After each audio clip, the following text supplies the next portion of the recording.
shooting accuracy. He's going to cross the line as a deserving World Cup final champion.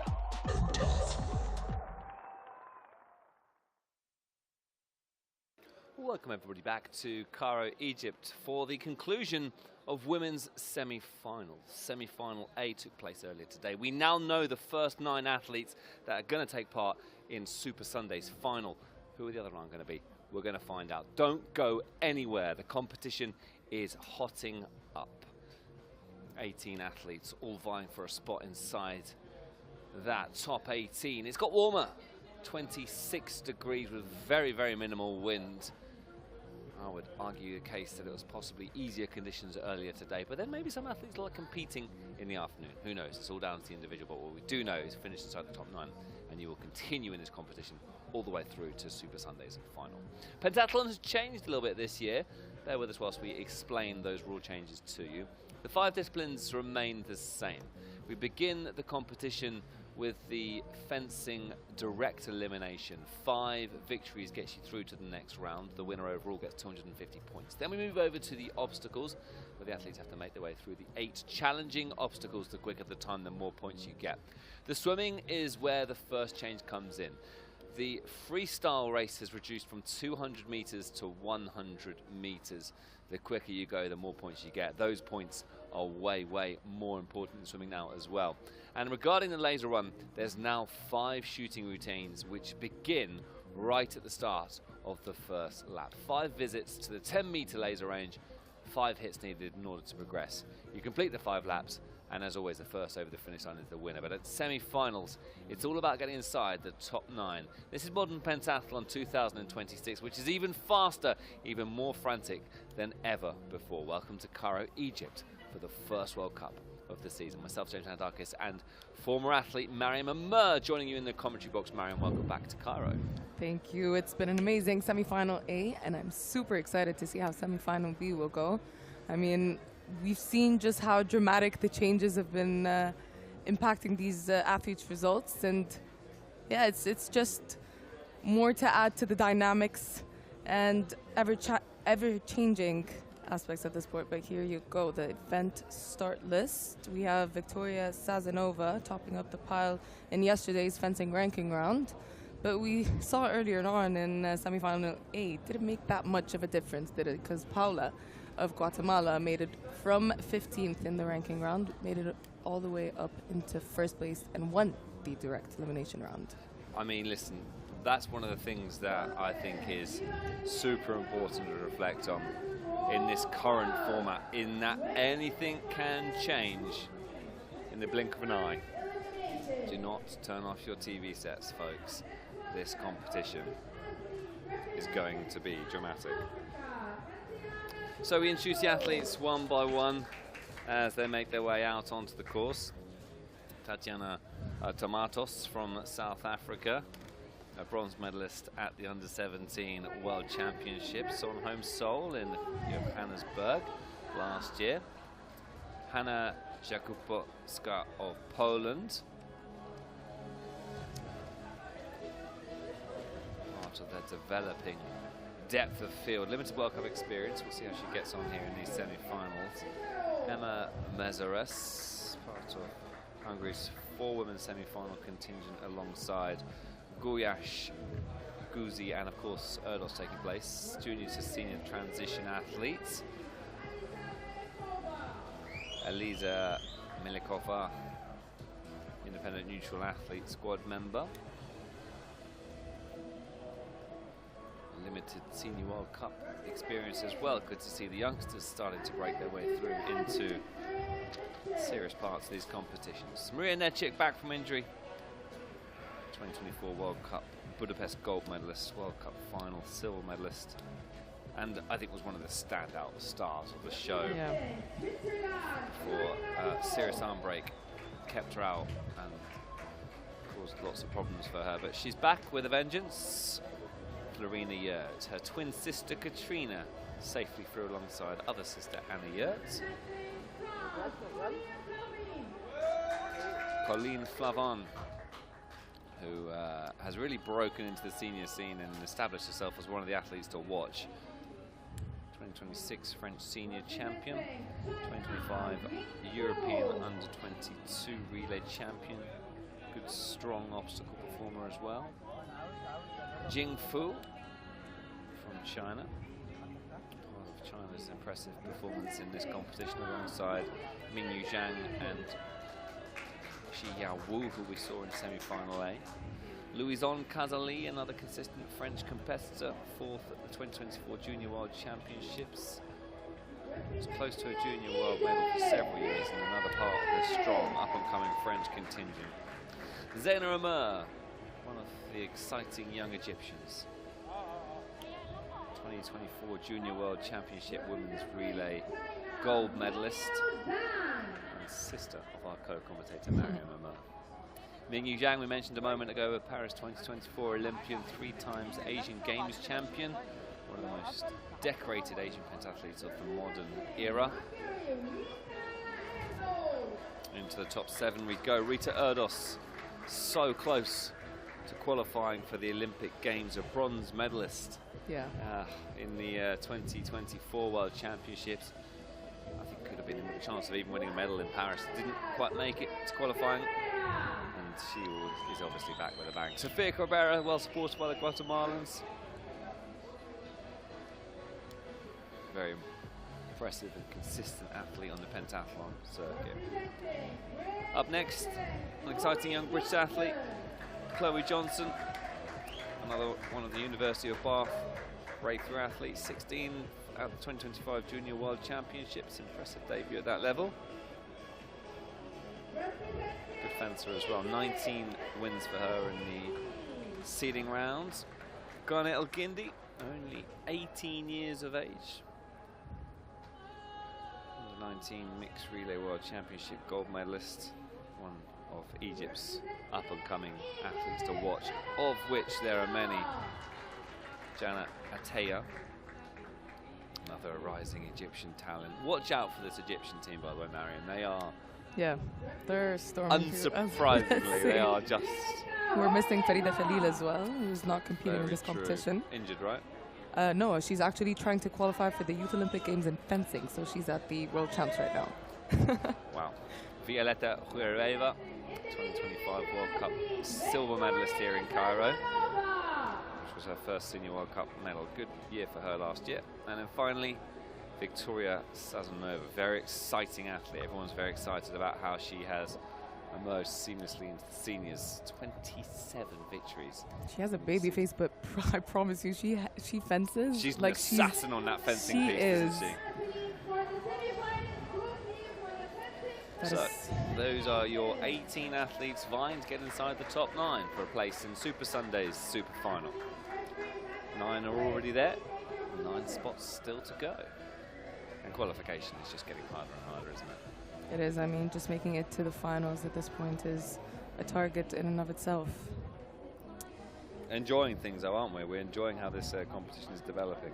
We really, really are. I mean, the changes have made the sport even more exciting to watch, if possible.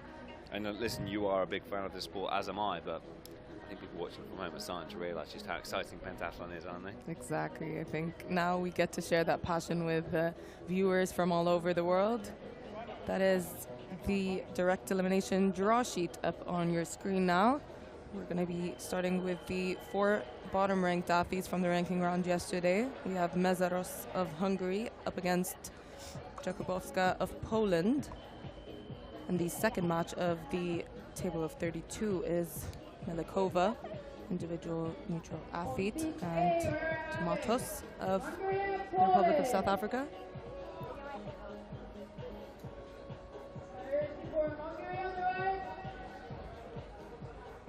So here we go. This is the action from Piste A.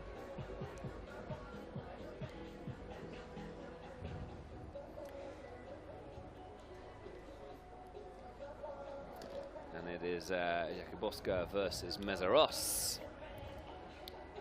Jakubowska 17th overall, Mezaros with priority. Now, we saw what happened in the last fencing direct elimination, where Valencia made her way all the way from the round of 32 to win. That's the first time we've seen that, I think, since the new direct elimination format has come. Yeah, if we aren't wrong, it was a phenomenal run from her. I mean, she was consistent through and through, and that swimming as well was pretty fast. Let me try to check how fast she swam, but it was quick, considerably faster than her qualification time. She was around a minute, I think, if memory serves correct. Yeah, 1:02, which was 4 seconds faster than her qualification time. She was on fire, wasn't she?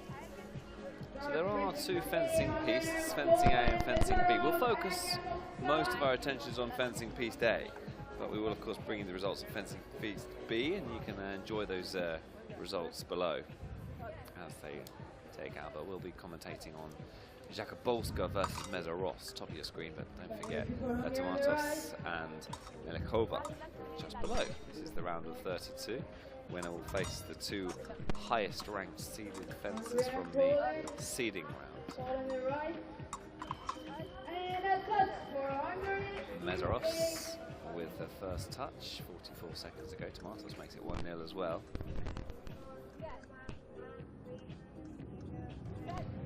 So 1-0 both bouts. Mezaros with the priority and the first touch. Important start from the Hungarian, who has to not just compete with the challenging field, but also with their teammates, because the Hungarian women's team is so strong. It is. 2 Olympians, Gulyás gold, Guzi fourth.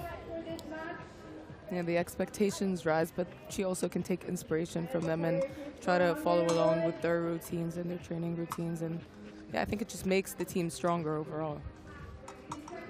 So Mezaros now quietly on the defense there as Jakubowska tries to get that second point.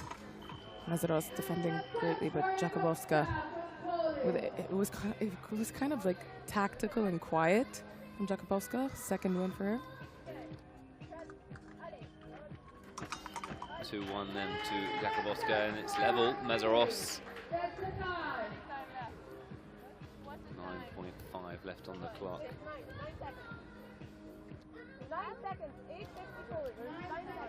So into the business end of these round of 32 bouts. Melikova putting pressure on. And Tomatos wins it. Tomatos will face Huyareva. And double touch with 5 to go in the bout between Jakubowska and Mezaros. Yeah, Mezaros just has to keep that score level. Into the final few seconds. And the touch goes to Mezaros. And that surely will be that with a second to go. Jakubowska somehow needs to find 2 touches priority with Mezaros, which is given to the athlete with the more points from the seeding round. And there we go. So your winners from the round of 32 are Mezaros, who goes on to face Sasanova. And then Tomatos, who goes through to face Huyareva.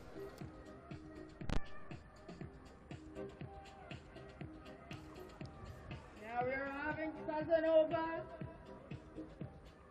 versus Mezaros. So there we go, the round of 32. Sasanova representing individual neutral athletes.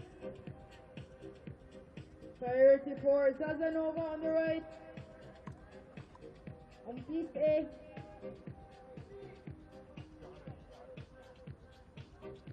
So here we go, Tomatos versus Huyareva on piste B. On piste A, Mezaros versus Jakubowska.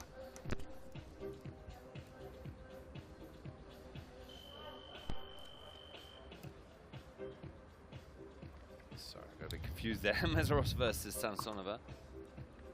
Sasanova is the highest ranked athlete after her score from the seeding round. Tomatos versus Huyareva. Representing South Africa. So piste B is underway. Piste A is just about to get underway. All the action here live and exclusive from Cairo. Ooh, look at that, the Hungarian with the first touch of this bout against Sasanova, which she proves to be the best fencer in this lineup of athletes. And Mezaros continue the upsets with the seeded fencers, Tomatos versus Huyareva. Without score. And Mezaros, well, still a way to go, but this is a solid start now. Pressure for Samsonova, who with 27 victories seemed unbeatable, but the pressure's on. And Mezaros fencing without any fear here, and Samsonova gets one back. Meanwhile, Tomatos is in trouble against Huyareva, who is now 2-0 to nothing, 3 now, and that surely is the end of Tomatos. Mezaros and Samsonova now level on score. Good recovery there from Samsonova. Yeah, Mezaros had that momentum coming in from the previous round, but it is Samsonova keeping that distance open. Managed to put a touch from afar there. This is a masterclass from Huyareva, and Samsonova with 20 seconds to go now. So Tomatos is out. Yeah, Samsonova is 4-2 now against Mezaros. It's a double touch, so it means Samsonova progresses through. So I wouldn't be surprised if we end up seeing these two in the final, by the way, Huyareva versus Samsonova. Definitely, they're first and second coming out of the ranking round, so they've proven themselves to be incredible fencers. But we say farewell to Mezaros, who, listen, made some progress, as did Tomatos.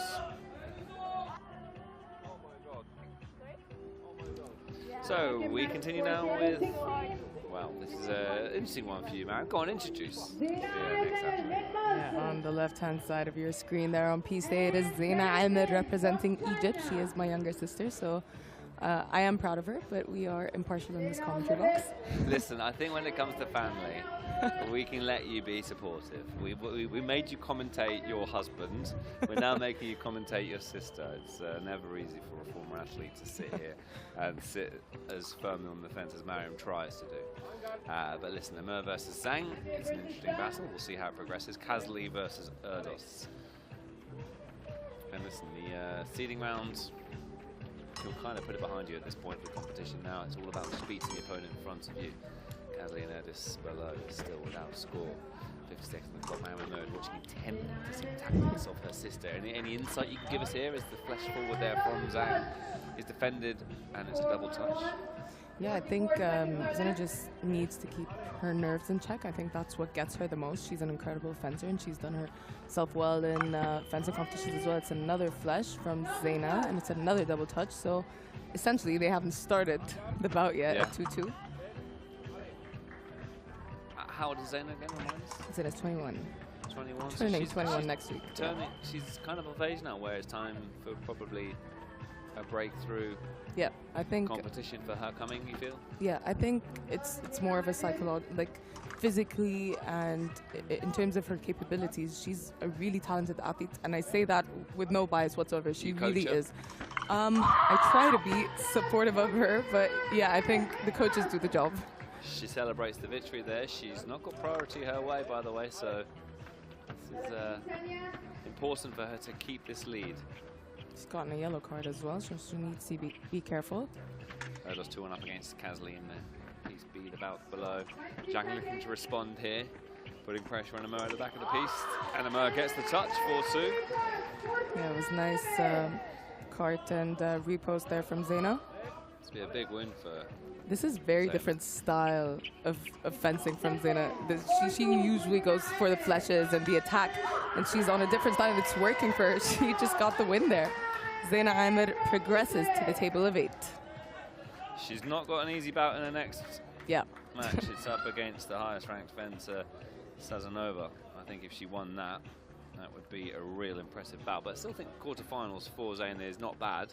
She didn't have a great ranking round by her standards yesterday. So listen, it's progress, isn't it? Yeah, definitely. Unlucky to Zhang, who is defeated. What about Kazli versus Erdos? This is a really interesting bout as well, by the way. 2 established athletes, 2 young athletes. Kazli is, I think, one to watch for the present and the future. future Olympian, you feel there. Yeah, definitely. I think she's very talented as By well. the likes of Marie Orteza and Elodie Clouvel. The generation of French athletes. A little bit scrappy there. Erdos. Erdos got it. So Erdos progresses through, the World Championship bronze medalist from 2024. So Erdos is through. Yeah. She will place Vieira. Yeah, so attention now goes to Piece A, Flavon of France and Johnson of GBR. This is still the table of 16. Athletes trying to make it to the top 8 now.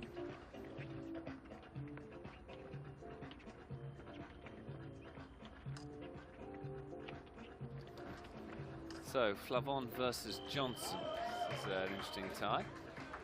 Johnson with the priority and the first touch. So, solid start from Johnson, who takes a big advantage in these early stages. Effectively think of this as like a 2-0 lead now. Flavon with work to do. Fu versus Cabrera on piece B.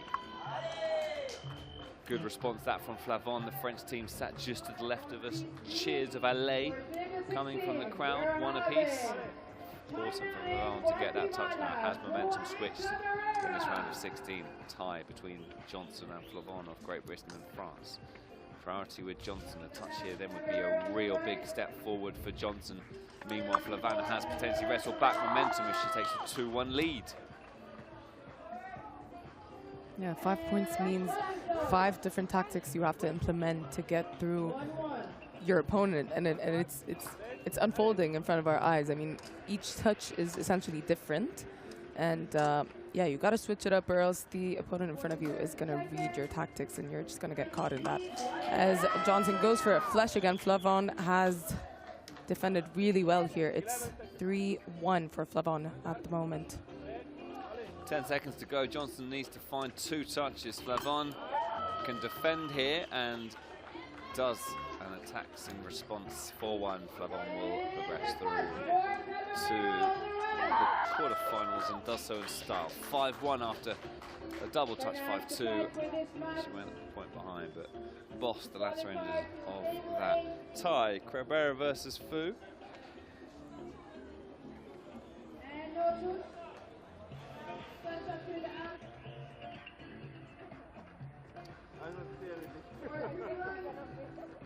I count. 58, 57, 56 in my mind. And 3-1 the score. No, 2-1. Score correction. 3-1.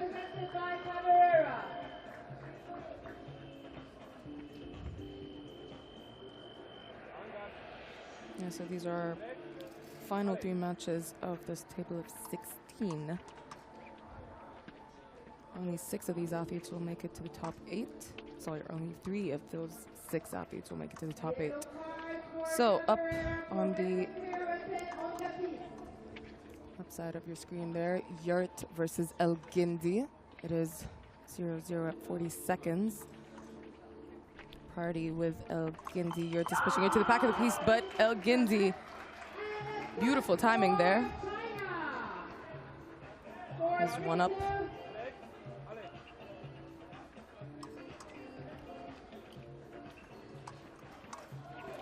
Yurt now needs to get a point if she is to make it past El Gindi, and she does. It's a beautiful foot touch there from Yurt.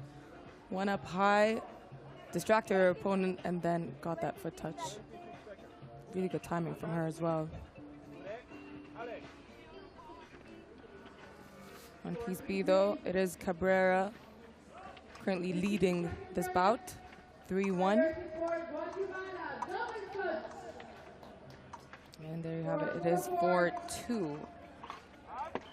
Sorry, it's actually a draw at 4-4. Next point wins. If it goes to 5-all, we would still have a shootout, by the way, but Cabrera gets the touch and progresses through. Gindi versus Yurt into those final 5 seconds. Yurt needs to find a way past. She gets the touch. Wow, dramatic stuff. No, it was a double touch. Yurt arguing her case, but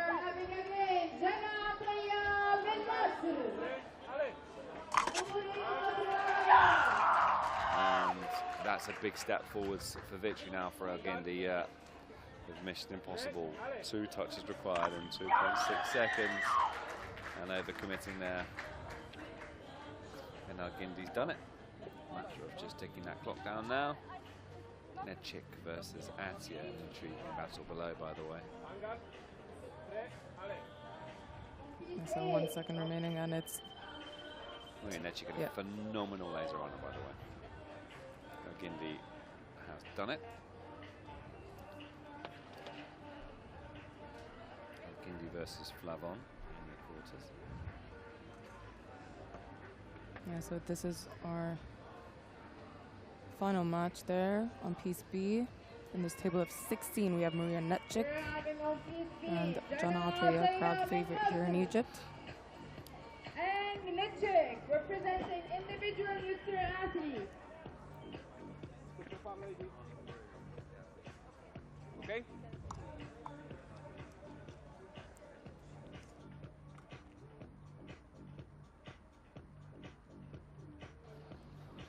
So Nedchik versus Atia. And then we have our first round of 8 time on Peace Day. Peace Day slightly ahead here. Versus Sasanova. Interesting ties all round here.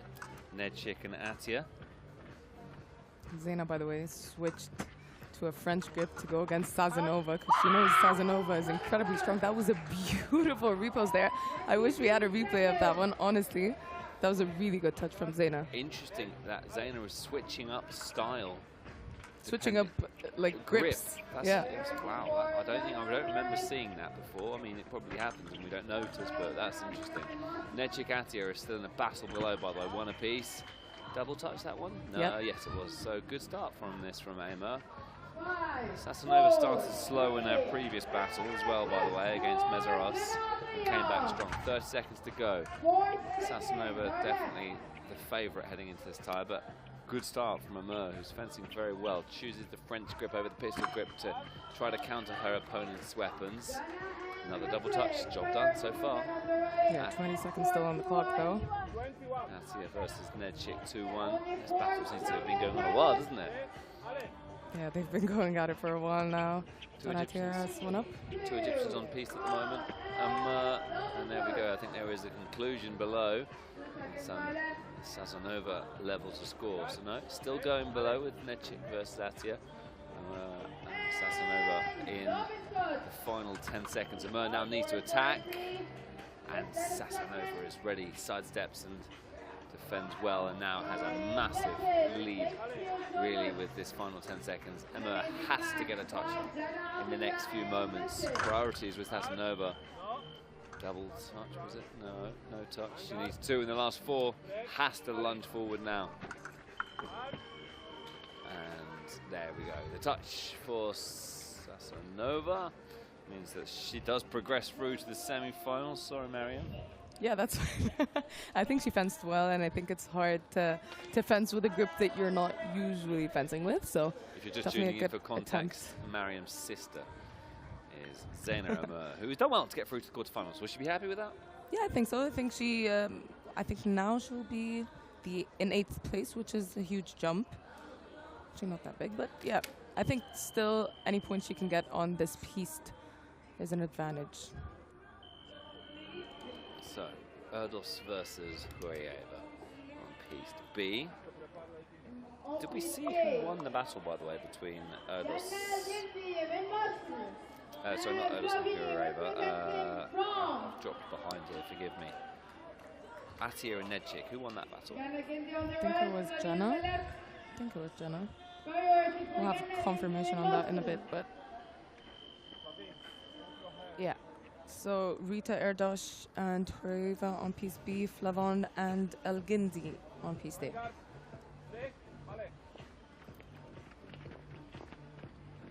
Here we go then. El Gindi on piece D now is just trying to pull back at the end of the piece. She has priority. Flavon, of course, with the French grip there, is gonna be a tough one to get past, but El Gindi goes for a lunge. It's a double touch, as is piece B. So Some tight battles here. Flavon versus Elgindi. Erdos versus Huireva.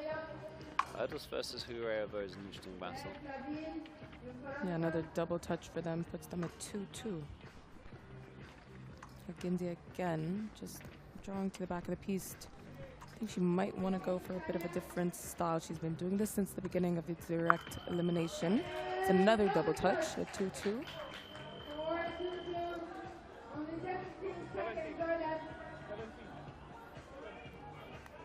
So 2 apiece then for both pieces.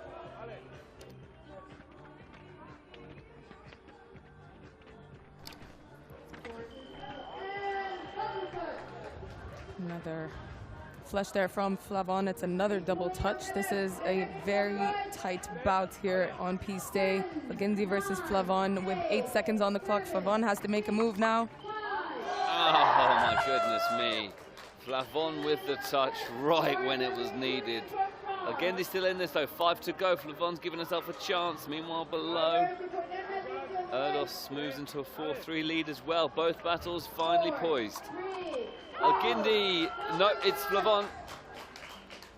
5-4 with the double touch. Great win that from Flavon, who progresses through now to a semi-final tie against the highest ranked athlete. Meanwhile, on piece B, Erdos does move forward. She wins this bout against Huireva and moves to the semi-finals. So 1 quarterfinal to go.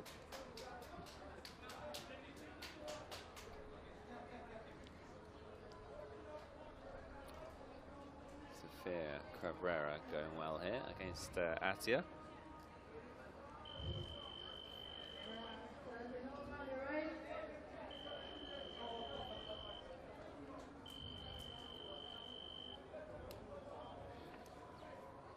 We go then the final match of the quarterfinals. It is Janatea versus Sofia Cabrera, the bottom half of your screen.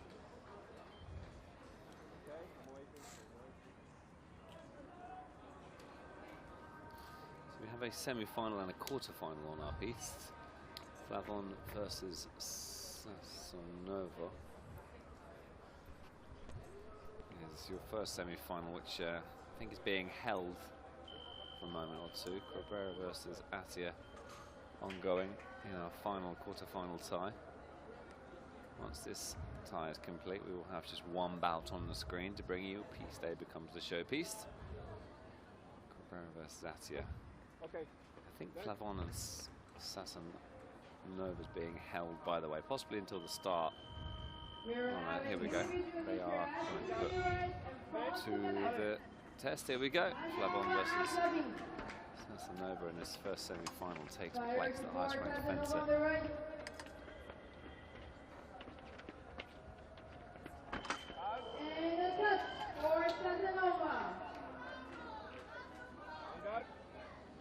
So Sassanova with the first touch. This is semi-finals.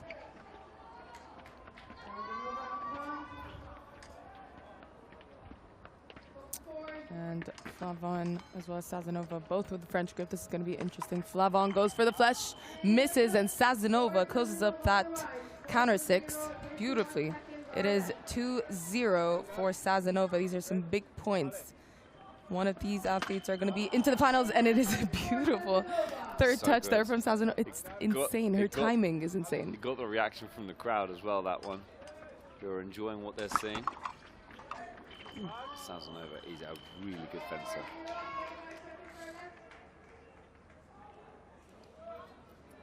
Cabrera now moves into a 4-2 lead against Atia. Is it going to be Cabrera versus Erdos? It looks like it will be.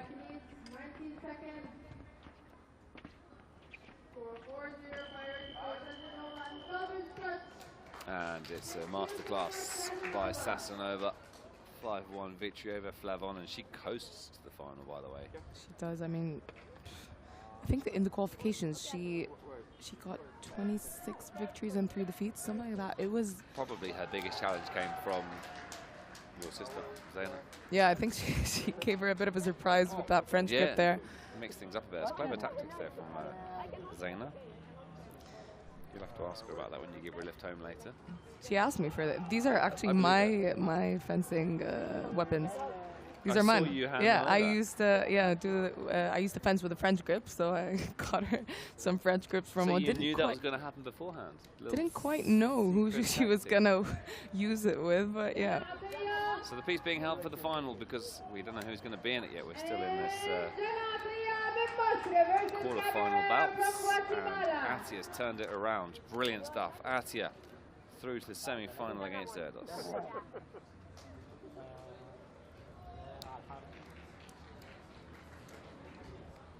Yeah, this is the life of the modern pentathlon travelling circus.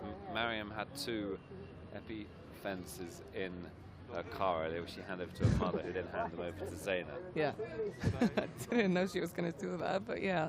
Don't move, don't breathe. So we're just waiting on Erdos and Ataya. It's the second semi-final of this direct elimination. Poland, we have sun, but we don't have that temperature like here in Egypt. We have 25, 28 is the summer. Is the summer for us. Summer is better. Yes, this is summer. Yeah. The winter Now we have we have 6-7 degrees. Oh. On this side. So just a little wait now as the athletes get themselves The ready for the final semi-final, Atia versus Erdos. Erdos I love having to wait a little bit for our opponents. I think Erdos kind of has a point to prove after World Champs in 2024. She got the bronze medal but wasn't qualified to the Olympics. And listen, it would have been in the place of Michelle who actually then went on to win gold. So Yeah, you can't it's a question that hard- decision. It's yeah. a hard choice. Yeah, it's a hard equation Well, this to is why the Olympics is figure out. unique, isn't it? Because there are only 2 of each athlete Yeah. from each nation. World Championships, there's 4. Arguably, World Championships is harder to win than the Olympics. That's very Not true. even I arguably. think The World Championships is harder to win than the Olympics. very true. But then there's pressure. And pressure is a very spicy ingredient. It is very influential. So I don't know if it's fair to say the World Championships are harder to win. Anyway, it's a conversation for another time. Erdos versus Atia about to get underway in this second of 2 semi-finals. Priority on the right for Egypt.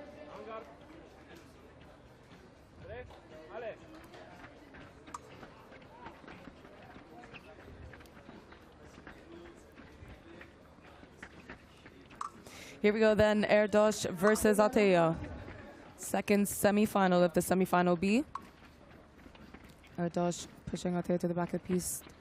Ataya is a very tall human being, so she does have that bit of extra reach. She's pushed back to the back of the piece. Now it is a double touch. Ataya with the priority. They've already used 26 seconds of their 1 minute allotted time. 30 seconds to go, priority with Atia, who meets Sassanova in the final, who, by the way, I feel is probably the favourite. So no touch there. At 22 seconds, this is going to be a tight bout.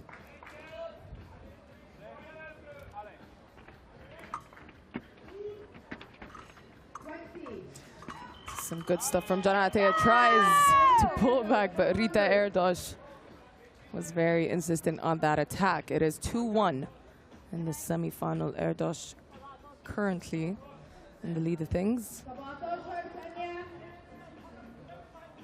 سكور 2-1 للمضر.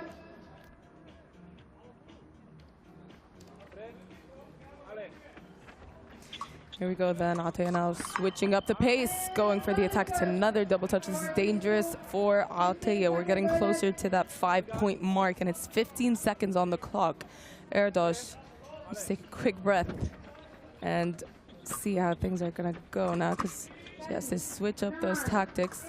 Jana Ataya is going for the flesh. It's another double touch. Oof. This is looking like it's gonna be Erdos's match, but never say never. 7 seconds on the clock. So final moments of this second semi-final, all still to play for. Atia with the touch now would go through to the final. 1.6 to go. Atia needs just to launch herself now, doesn't she? Because 1.6 seconds is not a lot of time. Here we go then, final, well they've added a bit of time on, so it's a little bit longer. 1.9. 2. 2 seconds, it all counts. Atia knows what exactly she's going to do. Elders will be ready for the attack. There it comes. Did she get it? No. Double touch. Erdos through to the final. Erdos starting in 7th position after the ranking round has launched her way up into 2nd now. That's the lowest score that she can get heading into the finals now. It is going to be a tough one against Sazonova. Yes, Sazonova goes this as the favourite. We thought it might be a Sazonova-Kureyeva final. Instead, it's Erdos who defeated Kureyeva. Here we go then. Final match of the semi-final B. Erdos is looking focused. Yeah, that's just a mix-up with the names. The final is Erdos versus Sazonova. Sazonova on the right-hand side of your screen there. She looks so innocent, but honestly, she's not. She is wicked with that blade.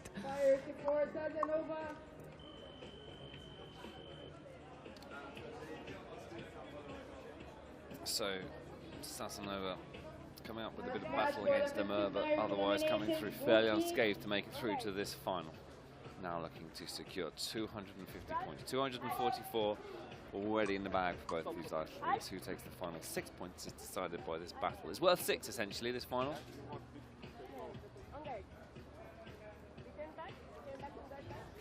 Just over a second in the swim. Swimming really is making a difference in this competition, as we'll see once it progresses. So Sazonova just focusing on her point there, and incredible with that. You can see it was a forearm touch for Sazonova. First touch of this bout. No real surprises. Sazonova looking ever the accomplished athlete out there. She takes first blood in this bout. Erdos looking to respond. And she does, one apiece, so 40 seconds gone. Sazonova ends bouts well, doesn't she? Doesn't necessarily start them well, but she certainly claws her way back into things. One apiece.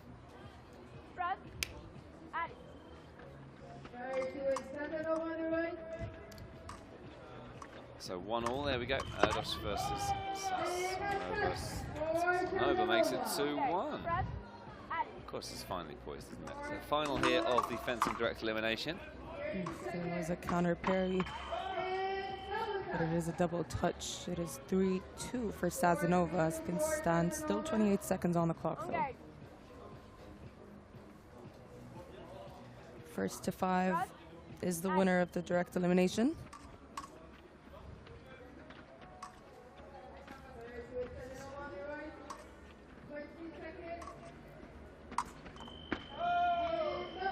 Just launches herself, and it is another double touch, making it 4-3. It is going to be tough for Erdos. She needs 2 touches to win this bout. Sazonova needs to... Medeiros, Amr, Flavon, all falling to the sword of Sazonova. As Erdos about to be the latest athlete to be defeated by this incredible run from Sazonova. Erdos tries to get down low, has to be aggressive here. And there we go. There's your winner, Sazonova, victorious. Double touch, 5-4. She wins fencing direct elimination, 250 points. See a replay of that final touch there by Sazonova. It was a double touch, but that's all she needed.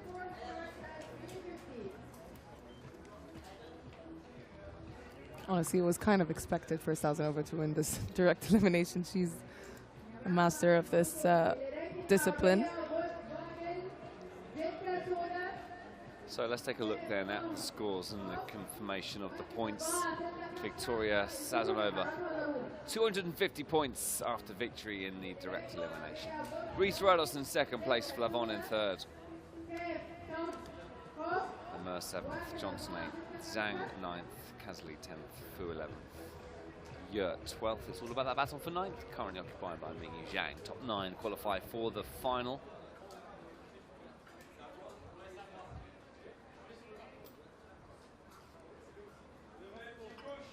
Nedchik, Mezaros, Tomatos, Melakova. You think from Nedchik from this position is Nedchik from this position is a good shot as well, but we still have so far to go. So far to go. Yeah, we still have the obstacles, so far to go. Swimming,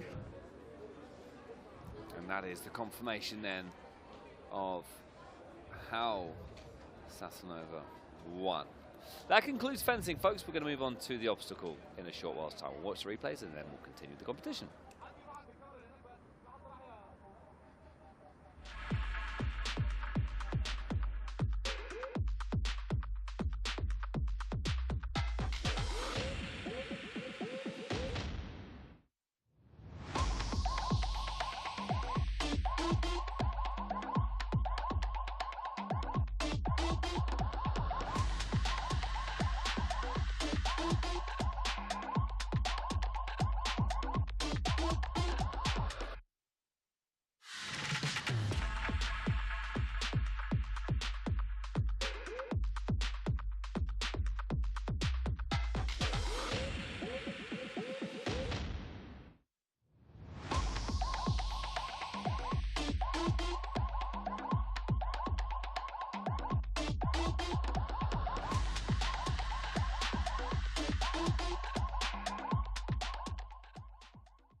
So, folks, welcome back to live coverage here from Cairo, Egypt. The first of 5 disciplines is complete. The pace changes now as we move on to the obstacle discipline.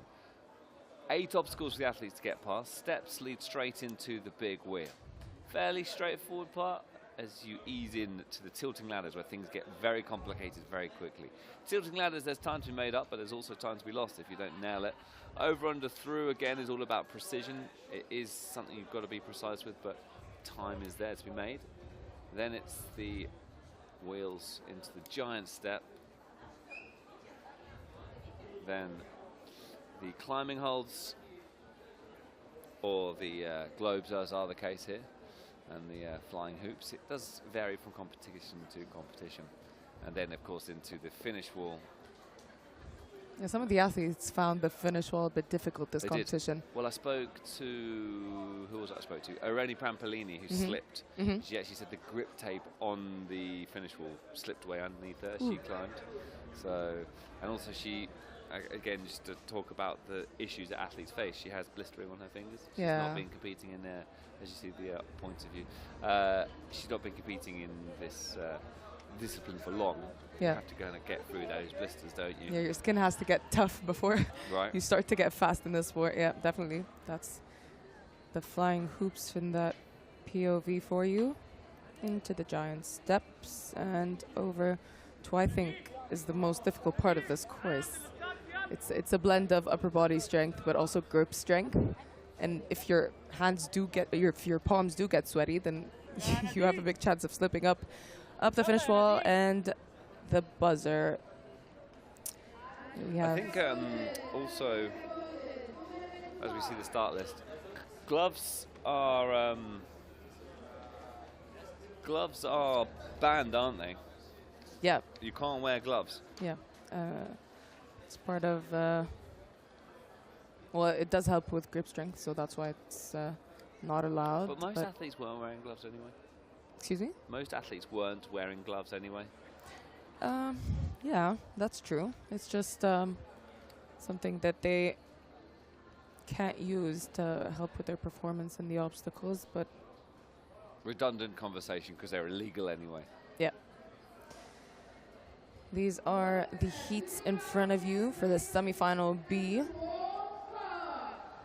We've got 9 heats, 18 athletes competing in this obstacle course. For semi-final B, only 9 of them make it to Sunday's final.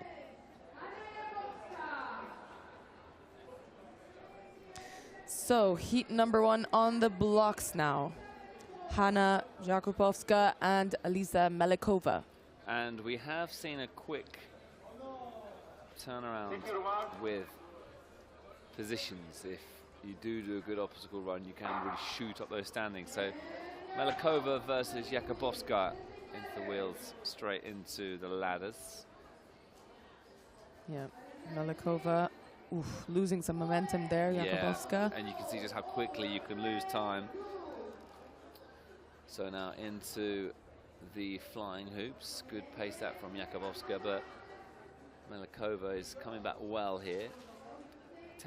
Makes up quite a bit of time on the flying hoops. Into the globes. Yeah, skipping over a bunch there. This is where you need to try to keep that grip, even if hands are sweaty, as Mariam said earlier. Final sprint up the finish wall. Not a bad time from either athlete here. It's not going to change too much of their standings, but solid start from Jakubowska and from Melikova, who neither of them look particularly happy, do they? But that'll have to do. And first heat done and dusted.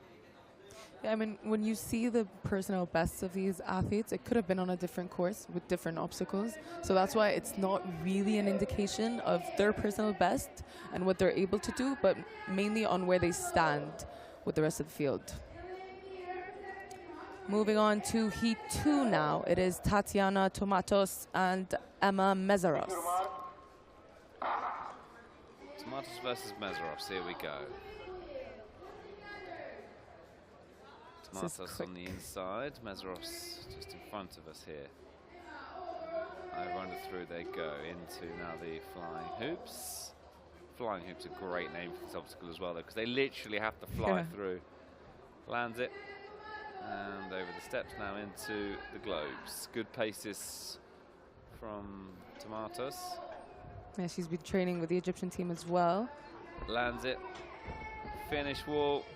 This is a good time, by the way, from Tomatos. There we go, solid time of 36.74 from Tomatos.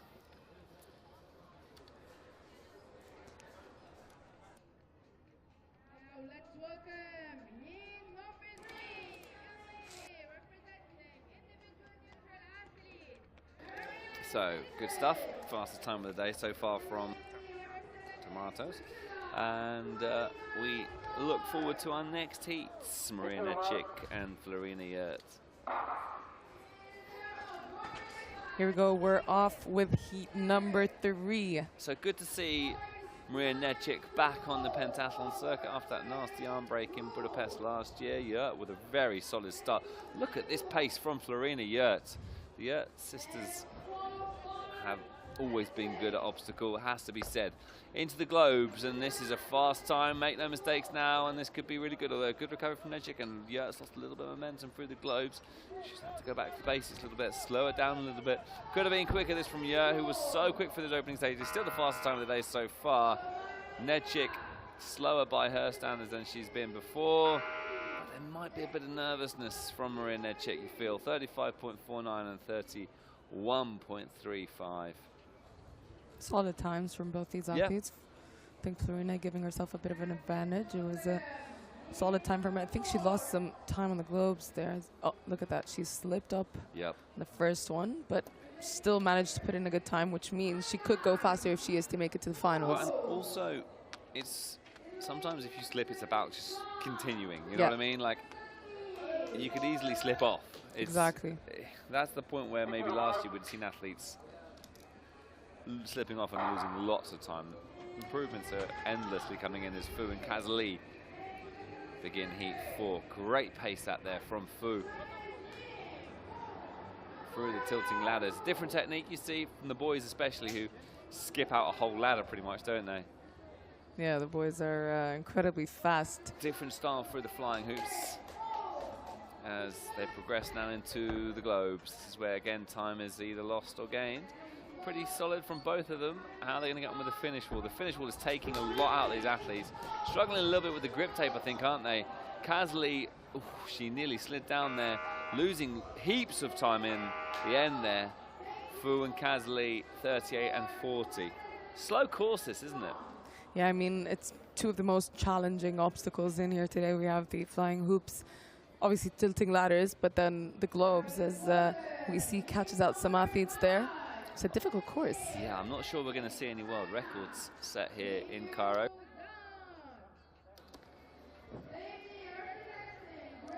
Here we go then, moving nicely through this field. We have heat number 5, Mingyu Zhang and Chloe Johnson. So interested to see how Chloe Johnson gets on here. Only 19 years of age, has been training for obstacle for a while. Solid start, quick pace through these tilting ladders. Yeah, our qualification time was 29 seconds. Granted, it was a different obstacle, but Maybe still. see a few seconds added on that, but this is excellent pace through the flying hoops, nearly quicker than our camera operator there. Into giant steps now through to the globes. This is excellent place from Johnson, who is really making a name for herself here in Cairo. If you remember Emma Whittaker getting a bronze in Cairo a few years ago from the British team, Johnson looking to match that. It's just over the 29 seconds from her qualification time, slightly different course that, and it is 32.5 seconds. Solid from Johnson. Makes Zhang look slow, doesn't it? Slow end to the course from Zhang, it has to be said. Experienced athlete Mingyu Zhang. Brilliant stuff. Good finish from Mingyu Zhang. And heat 5 is done. Flying by.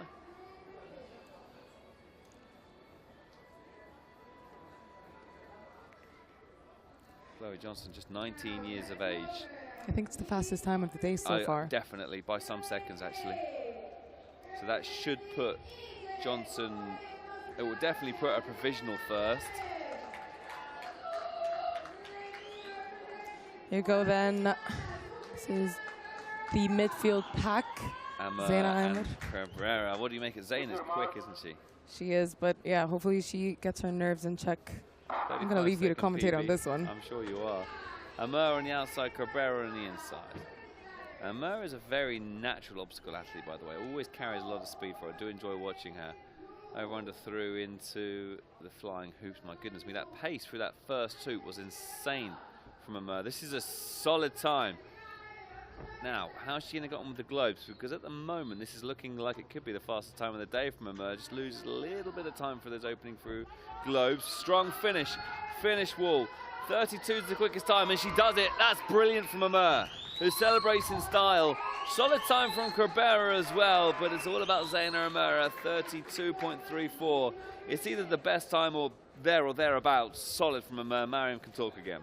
Yeah, had to catch my breath for a second there. That was a pretty remarkable time by Zaina Amur. I think she's trained on this obstacle course for so long, and I think she's switched up her training a bit. She's been going through the course at least twice a day now during trainings, even if she doesn't have an obstacle course training at that day, which is the name of the game. I mean, practice makes perfect. She looks fast, and I feel that her technique is amongst the best out there. She just looks like a good obstacle. I think so, yeah. El Guindi and Huiraeva up next. Can they get anywhere close to the times of 32, the fastest we've seen so far, both solid through the tilting ladders? And the over-under through section, I mean, it's fairly straightforward, isn't it? But equally, you can see it go wrong. Ali Abdul Fatul broke both of his arms coming off the over section of that area, so you have to be focused. Into the globes we go. El Guindi will be slower than 32 seconds, that's for sure, but how much slower? I don't think it's going to be much off. Athletes losing a lot of time at the top of the finish wall, 35 and 36 respectively. Huiraeva end up winning the heat. Worth pointing out that you don't get anything extra for winning the heat. Yeah. Unlike the Obstacle World Championships, where you're eliminated if you don't win the heat. Oh yeah, that World Championships is. Well, it's a different, completely different setup, isn't it? It is, but it's so intense. Like you're competing against the clock. There, you're competing against your opponent. Like if you watch the swimming World Championships, you know, it's one sport versus 5 sports. I know what, you know. Take your mark. That's how I know what I'd rather watch, but each is good for different reasons. Yeah, true. Obstacle World Championships is a very, very entertaining thing to watch. It is very intense. But right now we are enthralled with this pentathlon battle. Flavon and Atia in heat 8.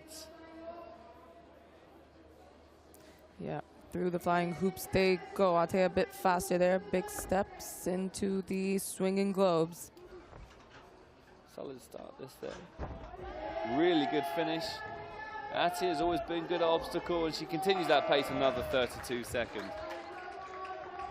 32.87. Flavon looks a little bit frustrated, losing a bit of time there. Yeah, but just going back to that discussion, the Obstacle World Championships is a standalone event. It's so fun to watch. If you get the chance, watch it back. The coverage is on YouTube and breathtakingly fast. But it's just different, isn't it? You know, like in the context of this competition, there's so many different battles that the athletes are going on with personally in terms of their own body, their own body management. Highest two ranked athletes, our final heat, Heat 9, Odos versus Sasanova. And great start that from Sasanova. Over, under, through she goes into flying hoops. Keeps that pace nicely as Odos starts to come back. Good pace there from Sasanova. Keeps that grip on the globes. This isn't the quickest run, by the way. It's a good start from Sasanova, but maybe Amur and Asia could end up leading here. There's the buzzer. Yeah, 35 seconds. Dropping a little bit of time as well. Clambering up the finish wall. Seconds ticking by. And this is going to be interesting to see how this leaves the standings. Erdos will drop down. Sasanova still in first place, is she? She is, by 4 points. Atia and Amur move up into second and third. That's not bad at all. You must be happy with that, Mariam. Yeah, I mean, some valuable points are gained here on the obstacle course, but then we saw how things switched up after the swim. I think for Zaina, for example, it is one of her weakest disciplines, and she, had to put up a good run here, which she did.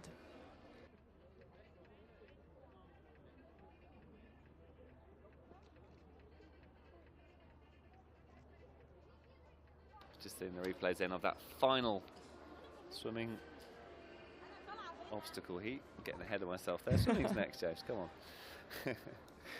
So. Yes, Sasanova still holds on to the lead, though. I think she'll be comfortable in her position. It's all about getting in that top 9, don't forget. It's so when you look at those standings, knowing the sport as well as you do, who is going to lose time on swimming, do you think? How's Zaina's swimming? Zaina's definitely going to lose some time in the swim. She's still working on that, I think, with the 100 meters, especially it's quite different. It's quite a different tactic. Let's see who else. I think who's going to be dangerous further back? We've got Florina Yurt, quick runner. Quick runner, and she's quite a good swimmer as well. It's good to see South African athletes in the semi-finals as well. Always so prominent in the Laser on World Championships and biathlon, triathlon. They dominate.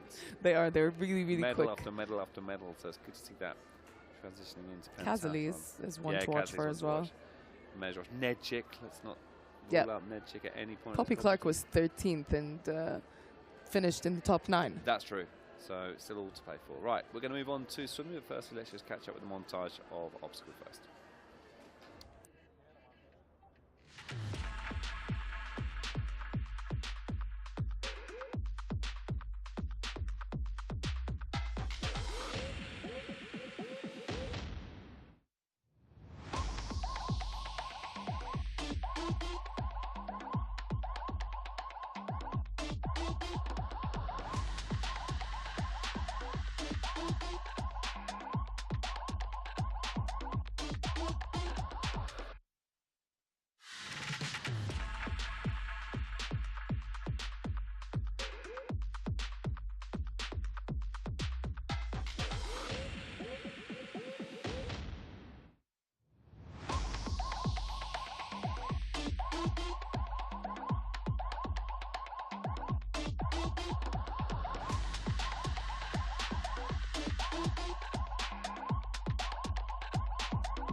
On we go then, folks. Obstacle done, fencing, direct elimination done. It's time now for the new swimming discipline. 100 meters instead of 200. Trust me, this is a fun watch.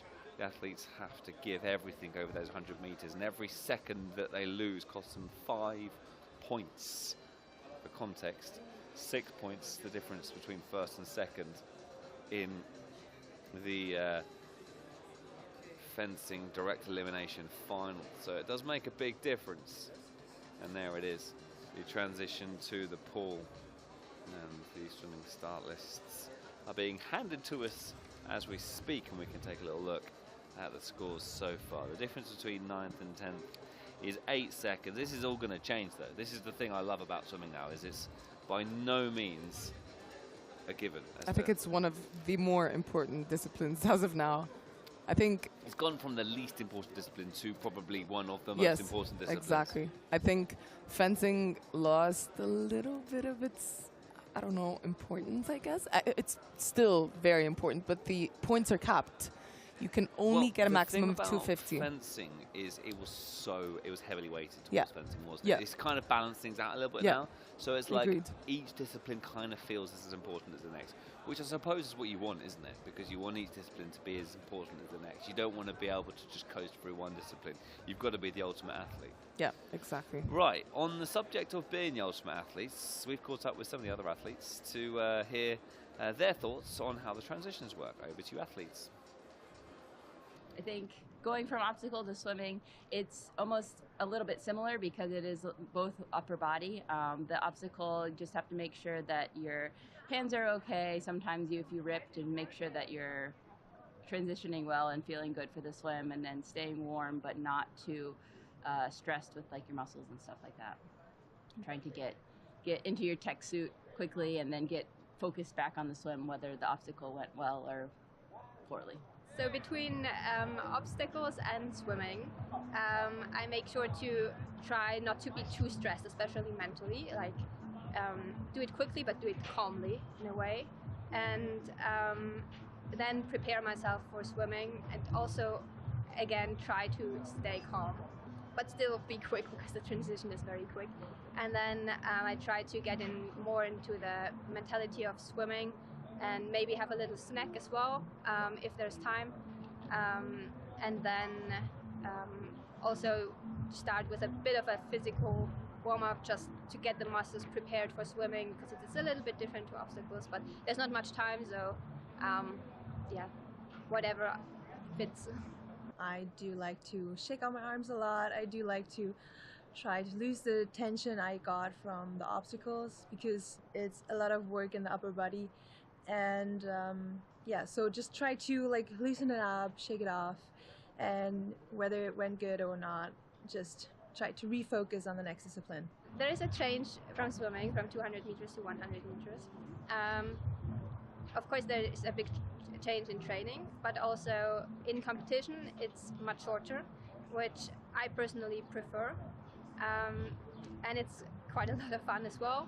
So now that the swim has gone from 200 to 100 meters, I think it's a little bit more power and explosivity. So just kind of focusing on making sure the technique is really good and making sure that everything is tight and smooth and fast, rather than having to go for a little bit longer.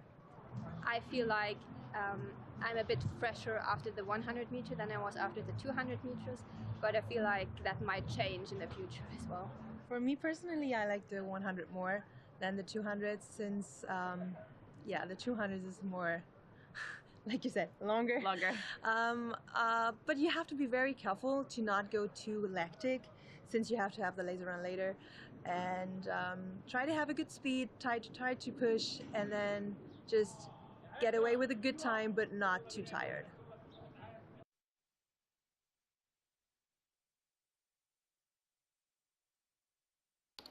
Great to hear from the athletes and their thoughts on how the competition and indeed the sport develops and changes and moves in the direction of the future. Athletes, please move to the preparations area. Looking forward to inclusion in the Los Angeles Olympic Games, followed by the Brisbane Olympic Games in 2032. It was a long way away at the moment, but have a habit of creeping up on the Olympic Games, don't they, Mariam?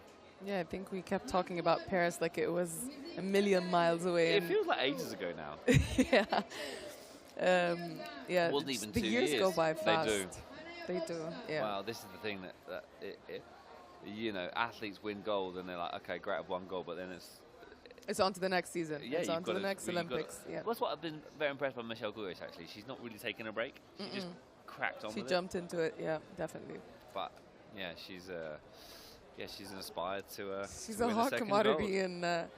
in Hungary right now. Do you think Farida Halil is a favourite for gold for LA? I think it's we say it's close, but it's still 2 years away.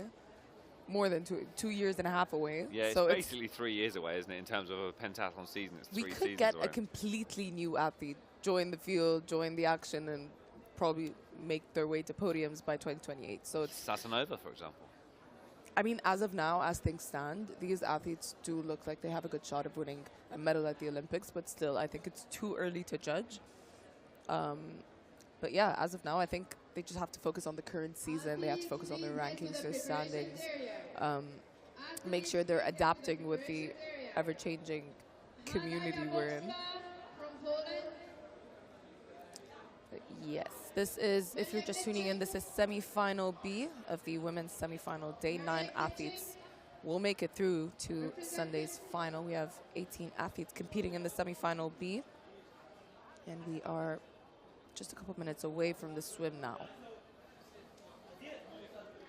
Yeah, we're enjoying how this competition develops. A slightly longer transition now between obstacle and swimming, based on the fact that there is further for the athletes to travel to. Mariam, explain to us again the size of this venue. Remind us what this venue is called? The Cairo International Stadium.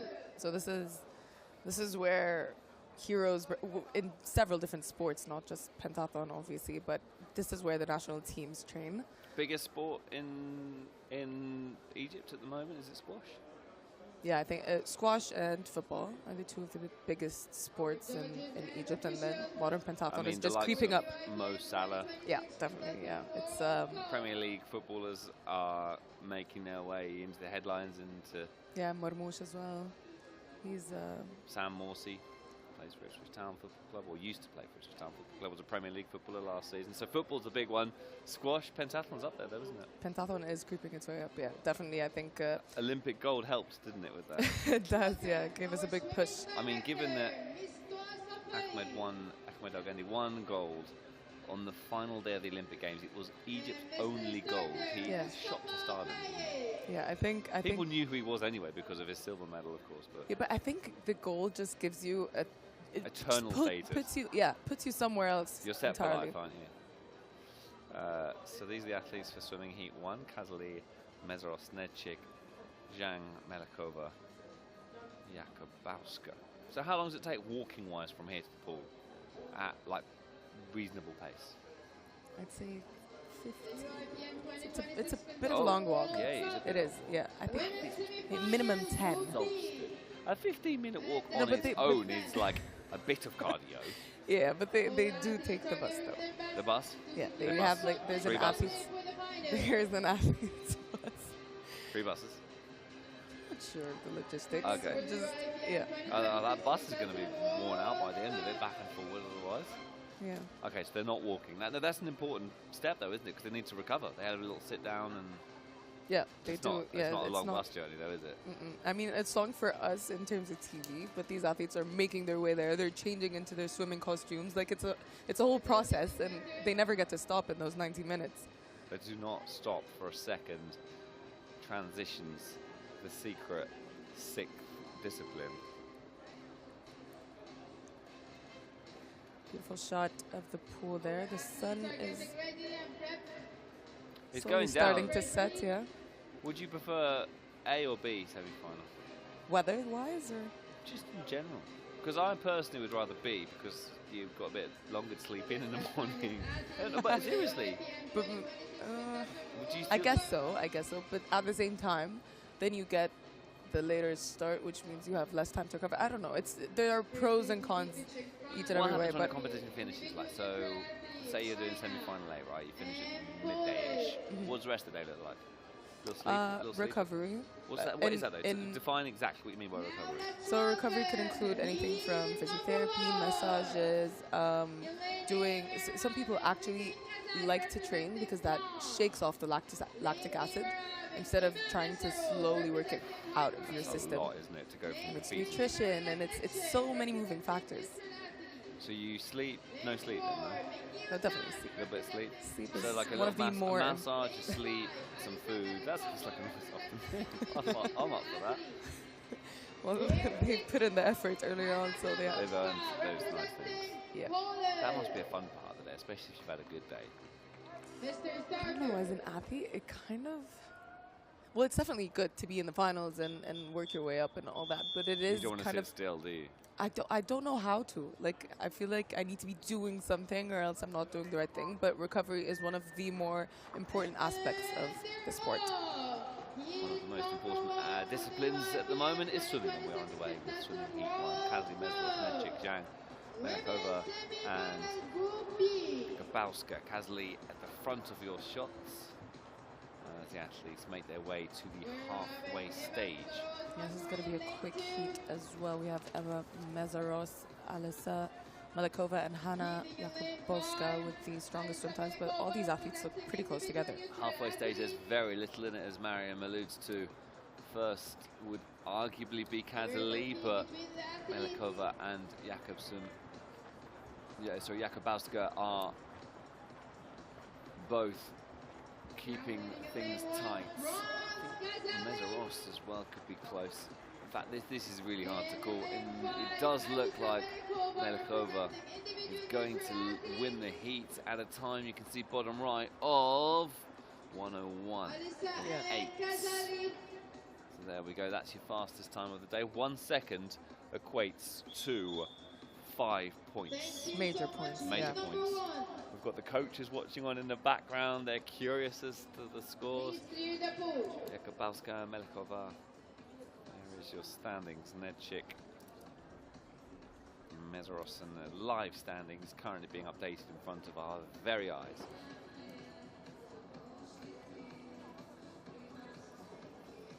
So Melekova with the fastest time of the semi-final B so far. Time of 1:01. Good time that as well, by the way. Anything around the 1 minute mark you'd be happy with, wouldn't you? Yeah, and as we said, every millisecond you go faster, there's a point extra that you get. So it is, swimming has more weight on it now than ever, and it is pretty quick out there. It's a 100-meter swim. You can see Melekova there touching the wall at 1:01, winning this first heat of 3. So good stuff then from our first heat as we look over to our second heat now. It'll be Elgindi, Erdos, Cabrera, Yurt, Fu, and Tomatos. With the women's semi-final Group B. And now let's welcome in number 2. Here we go then, athletes out, and Sun is making an appearance again. Here we go then. These are the athletes who will be fighting for those top 9 positions. So these athletes are in the mix, 7th, 8th, and 9th, and then you have a drop down.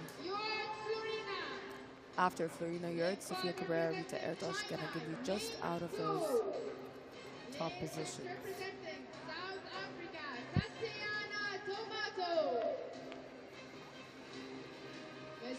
So we talked about this in semi-final A. It's a fast swimming discipline. I mean, it's 100 meters now. It's a 50-meter pool, obviously. You know what it's like? It's like when we used to have mixed relay in the sport, and it was like a 100-meter sprint. I used to really enjoy that. And that's kind of what has happened now with swimming. It's just a 100-meter flat sprint. Last year, people were coasting. They were preserving themselves, preserving their energy for laser run. You just don't have that as an option now. Yeah. It was an endurance sport, and now it's a sprint sport. And it's so different, and that's why all the tiny details you're going to have to look out for now. The turns at the wall, you're going to make sure your streamline is quick and you're using every bit of momentum when you push off that wall to get yourself to a further position in the pool without putting in too much effort. You still have the laser run to go. Rita Erdos in the lead in lane 2.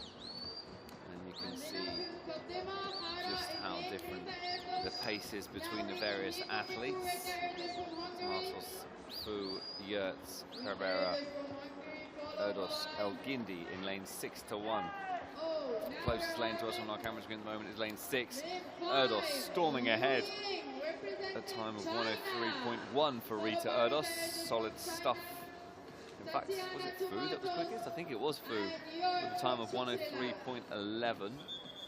Good stuff that there from Fu. Erdos the second, yeah, third, and that is a big gap then, the difference between first and third. Tomatos, Cabrera, Casali, as the scores are updated, and we can see the live standings as things stand. Casali up in first place. Wait until Fu and Erdos' scores are dropped in. Erdos moves up into first place, Fu into second. Look at that. And Erdos climbs 11 points above Casali after that swim time. Yeah, good stuff from Erdos. Currently sitting in the top 9 comfortably, and seeing as she is a quick laser runner, you would expect her at the finals. Heat 3 to go now for semi-final B. For the finals next Sunday. Every second count, every point count.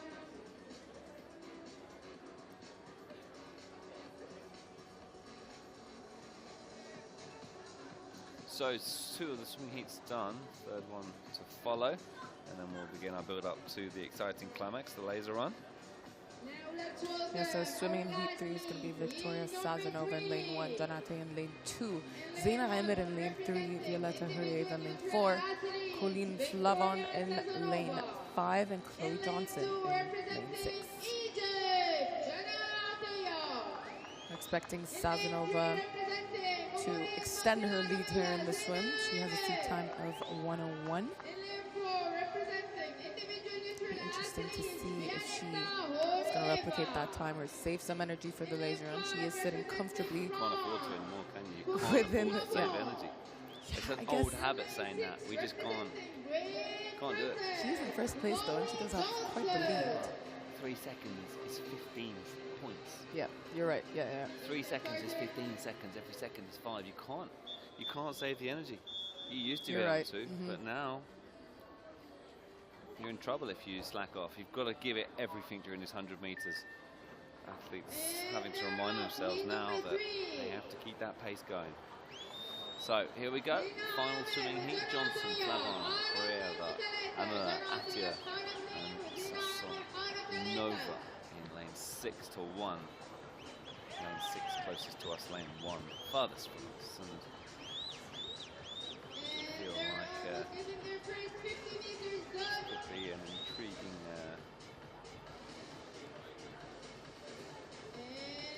reverse one. So lane 1 closest to us. So it is Atia in the lead at the moment. Good paces from Atia, who's set for PB of 104 for qualification. Gallop style of swimming here. She takes that breath from just the left side, which is proven to make up some time in the pool, and we're heading to the final stretch now. 5 seconds or so to go on this third swimming heat. The gap between Atia and Flavon, it feels, is quite close. A little bit further back, but not much difference actually between most of those athletes who have all given it a pretty good shot. Just 3 seconds separating first and last. Atia first, Correa second, and Sonneberg, Johnson and Amur. So we'll see how that leaves the standings then. Amur still leading above Erdos, Sasson-Nova and Hureyeva. Split by Atia, so those are your live standings. And look at that gap for 9th place. It looked like it was around 7 seconds. We'll get confirmation in just a moment's time as we see the replays of that the start to that third swimming heat. Yeah, so just checking the app now. But yeah, those were the official standings. It is going to be a very tight field.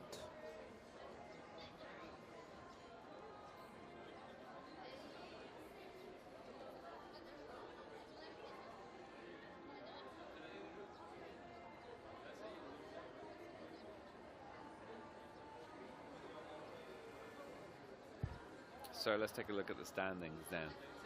And you can see the results from swimming have given Sassanova a 1-point lead over Atia, but it is all about that battle for the top 9, as we will see how big that gap is between 9th and the chasing pack. But also don't forget, some of these athletes in the top 9 could well fall out of that top 9 as we saw in semi-final A, so still a lot could change. Let's take a look then at the second page. Here it is. So it's Louison Kazali, and it was indeed a 7-second lead she has over El Guindi. Mezaros a little bit further back. In fact, it's still pretty tight, isn't it? Yeah. And we expect the order to be shuffled up. I like this new style with the laser on as well, by the way, how you have the shooting early on. The first lap when it was just running kind of felt a little bit non-eventful, didn't it? And then no one gave it too much pace. It was just a bit of a warm-up lap, wasn't it? Anyway, those are your results from swimming. Those are your standings. We'll go into a bit more detail with them, with Mariam in a moment's time. Let's just watch back the montage of the swimming.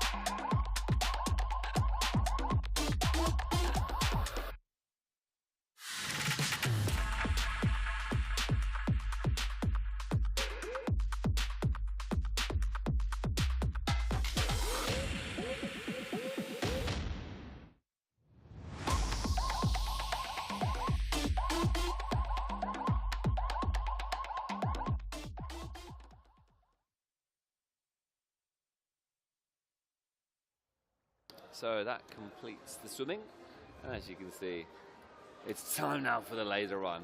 Handicap start, we'll explain a bit more about how that works. 5 laps of the 600-meter course, straight to the shooting range, which is different this year. 5 targets needed to progress, and you'll see a lot of shuffling around in that area as athletes start to feel the pressure of those around them, and it's all part of the fun of it. First over the finish line wins. Top 9 progress through to Super Sunday's Super Final. Can't wait for it. We already know who the first 9 are based on semi-final A. If you want those standings, head on to UIPM app or website.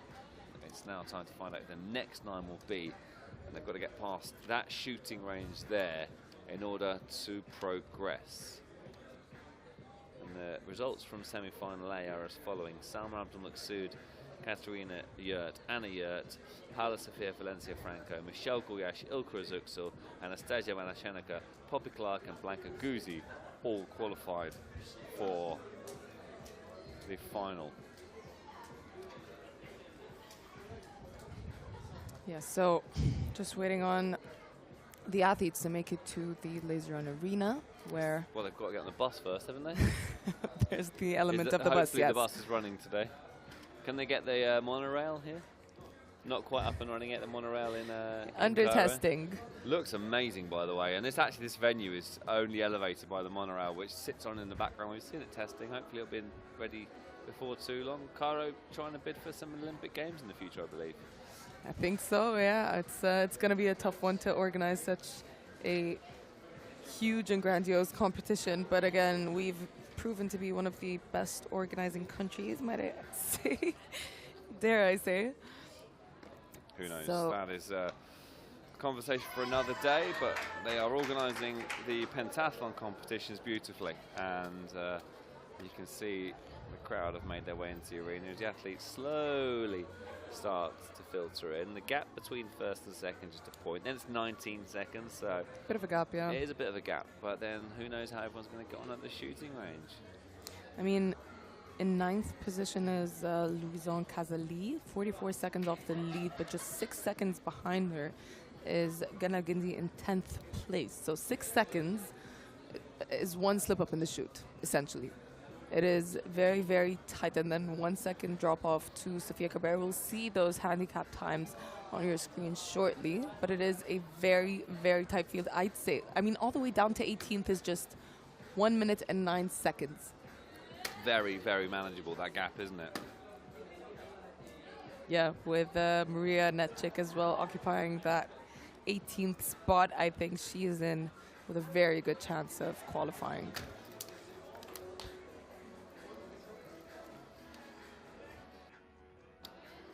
Yep, so the stage is set now for the laser run. And the athletes just making their way into the arena. Here they come.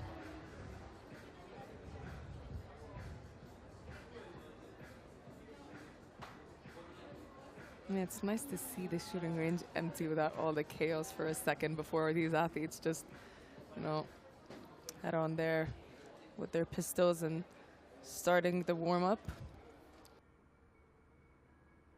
Yeah, completely agree. The calm before the storm is all part of the show, isn't it?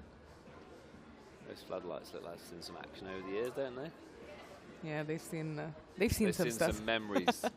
I could tell you some stories, those floodlights. If these floodlights could talk.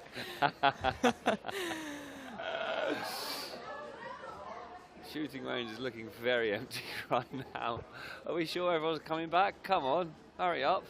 We've got a competition to conclude. Maybe the bus has stopped running. Here they come, slowly but surely. Hungarian coaches running onto the course with pistols in hand.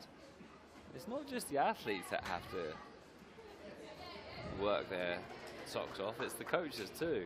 Yeah, coaches are in the behind the scenes of the success stories of these athletes. The first bus has clearly arrived. The judges have to get on the bus as well. I think they're different judges from laser run to swimming, but whatever. We'll get to that. Different judges, different buses. All right, to the range we go. Get yourselves warmed up, folks, because we haven't got long. Yeah, Sazanova on your screen there. She seems happy, doesn't she? I mean, obviously she's in the lead, but like she's got a good vibe about her. Yeah, I think she's sitting comfortably in those top 9 spots. She's 44 seconds away from 9th, ahead of 9th. So, yeah, she's in a good position and setting herself up nicely for the finals. Her teammate, Violeta Hureva, up on your screen as well. She is currently sitting in that 3rd position, 20 seconds off the lead and 22 seconds clear of 9th place. We've got that extra shooting series at the beginning. Right off the start, the athletes head into the shooting range, which was a completely different story than we had the last couple of years with the formation lap, which is always interesting to see.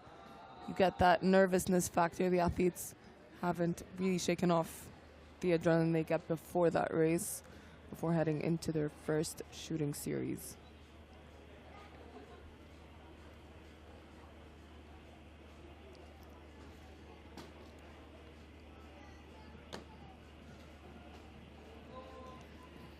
Some of the athletes, there's different styles of warm-ups, isn't there? Like for you, I mean, like some of the athletes just try to, I think there's a bit of a zen approach to the range, isn't there?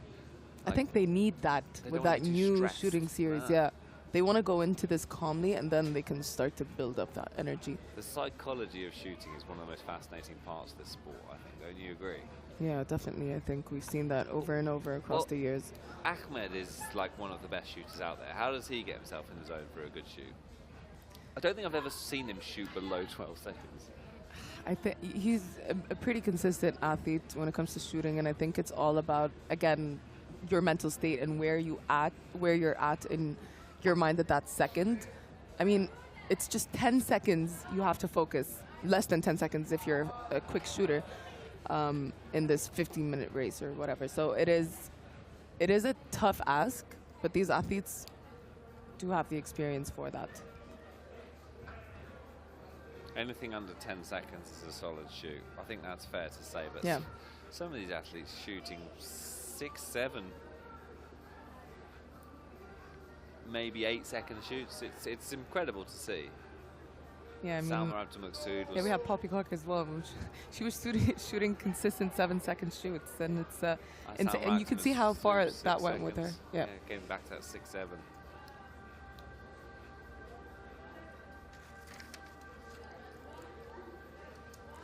Athletes in the range, final warm-up minutes for them before they head to the start-finish line, and these 18 athletes will be reduced to 9.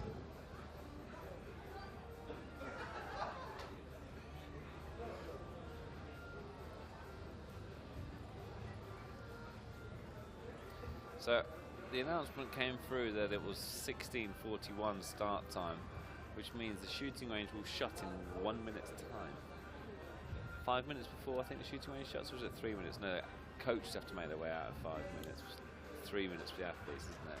Yeah, and then everyone has to be at the start line by 1 minute before.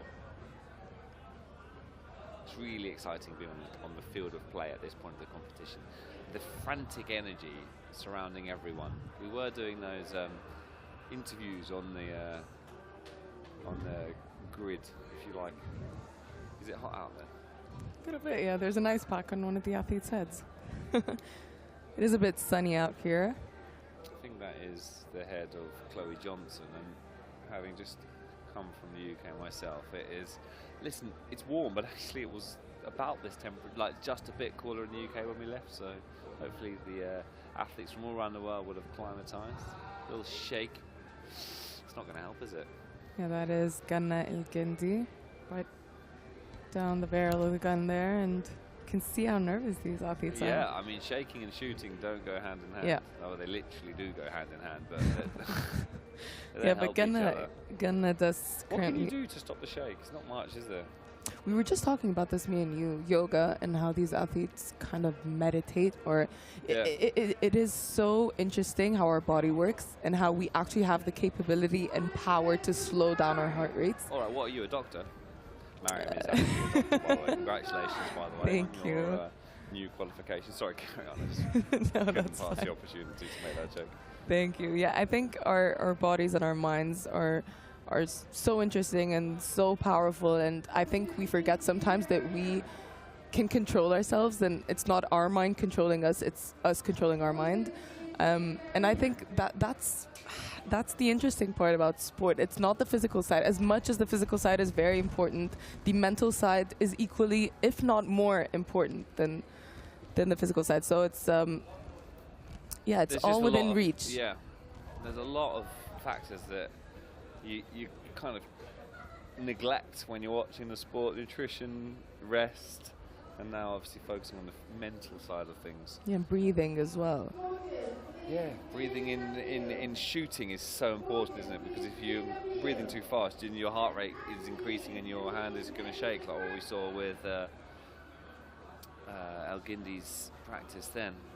And synchronizing your breathing with your shots as well. So you can't be breathing when you're in, how do I say this, when you're in form to actually shoot the shot. So you have to like hold your breath at that second, but at the same time, I don't know, I can't really explain it, but there has to be some sort of synchronization. Yes. I see your point. And I can see why El-Gindi would be nervous. She's in 10th place at the moment. Yeah. She's just out of those top 9 spots, 6 but points, yeah, it's just 6 seconds. points. So a good shoot is what is going to make 6 or 7 seconds is the difference between qualification or not. There is your start list. And the top 6 separates by 32 seconds. Anyone there that you would be worried about dropping out? I mean, obviously. I mean, I think the top 6 are somehow solid, but again, it comes down to the shooting. You can't rule anyone out at this stage. You certainly can't, and I'd be worried about Nedchik if I was one of those top 9, because she will run her socks off, and she's a good shooter as well. Nedchik at one point looked absolutely unbeatable, especially in the 2024 season.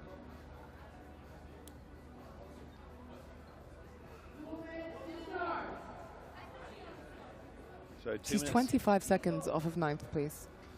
Nedchik. I think that's very manageable for her. Yeah.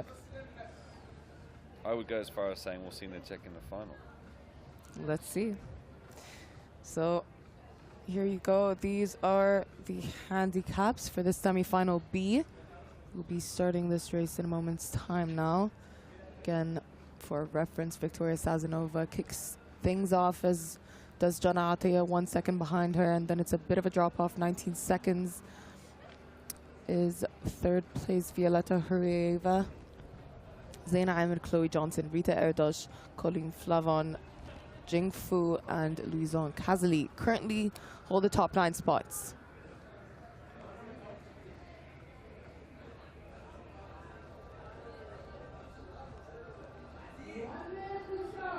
So 1 minute to go until the conclusion of not just women's semi-finals B, but women's semi-finals on a whole. These athletes have been battling over the course of the past 90 minutes or so, and it all comes down to this, the laser run. 5 laps of 600 meters, 5 shooting routines. Straight to the shooting range is new this year, and they're just now gathering on the start-finish line ahead of the start of this race. Here we go, folks. Strap yourselves in. We're going to know who our finalists are in the next 10 to 15 minutes.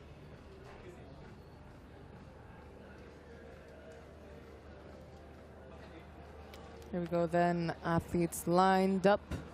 Just checking their handicap start times. Jonathan, your shot there, just starting 1 second behind our leader, Victoria Sazonova. Currently in with a good chance of a finals spot. Zaina Amir, her teammate, starting in 4th, is 27 seconds off the lead.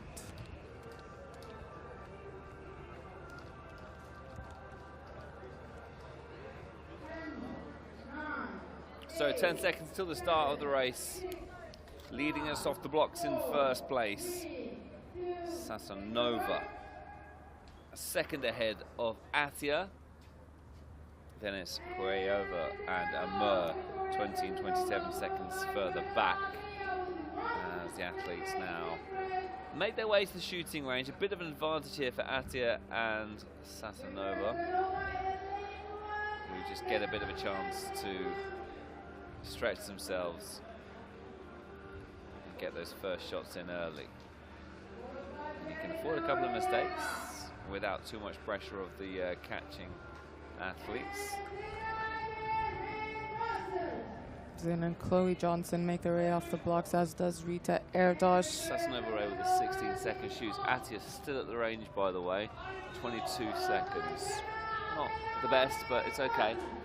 Well, no one's setting great times though so far. No, some great shooting here. Zaina and Chloe Johnson, good shooting from both of them, sub 10 seconds, fantastic for a first shooting routine. By the way, Hurieva is in trouble here. She's only made 3 targets with 25 seconds on the clock. Erdos with 15 seconds, not bad. Kazali, can she catch up? What about El-Gindi? We saw El-Gindi shaking in the warm-up, and those shakes seem to have spread into the competition. Kazali with a 13 seconds. So El-Gindi was in 10th place and is dropping down.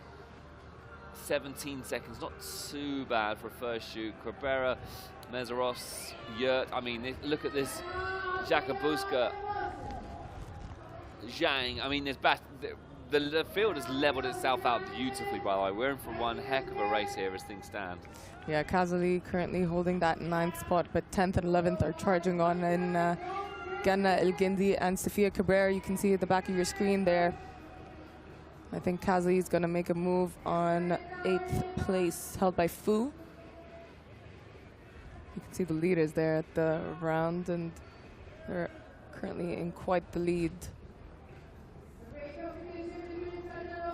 So, lots of battles to keep our eyes peeled on. Kazali and Fu in 8th and 9th.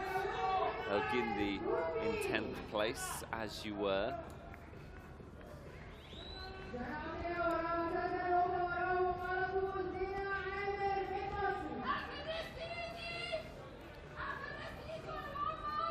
So Janatea and Sazonova making their way back to the shooting range, as is Zaina Amir.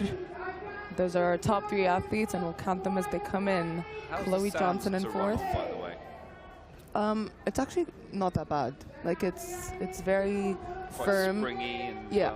Yeah. I think most of the athletes choose to wear spikes. So here we go, arriving at the range is our front pack. Let's keep an eye on those times. Sasanova, 1 out of the 5. Atia misses her first, and Mer makes her first. Good shooting from Mer today. 3 out of the 5 from Zaina. 4 out of the 5 from Zaina. Misses her 5th, misses her 6th. There we go, 11.8, solid. And Zaina moves into first place. Sasanova in 2nd. Johnson now in 3rd. Atia 4th. Now, can Horayeva improve on her previous shooting routine? Erdos up into 5th place. Horayeva drops down to 6th. What about 7th place? 7th is Flavon. Kazli, no, it's Elgindi who moves up into 8th place. Good second round of shooting. Those nerves have perhaps settled for Elgindi.